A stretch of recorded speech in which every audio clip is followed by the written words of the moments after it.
koyeba malobalanga suka eza ete ya koloba liboso ete esengeli na bato bayeba ete na oyo etali religion monothéiste ezali kaka moko ezali oyo babengi islam baoyo nyonso etikali ezali baoyo ezali monothéiste pire te ezali esangani na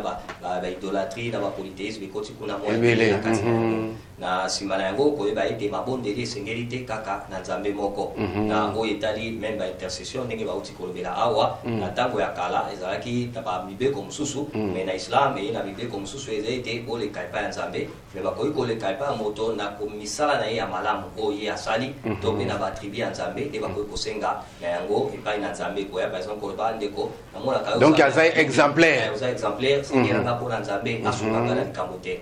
pa kosenga moto wana to mpe koleka travers moto wana mpo okoma epai ya nzambe wana epai na biso na islam tozala yango te wana tokoki koloba ete religion monothéiste ezali kaka moko oyo ezali monothéiste pire ezali islam parce que ezobenga na mabondeli ya nzambe moko mpe kosangisa ye na eloko mosusu te oyo abota te abotama te eloko moko te na bantoma nyonso bazali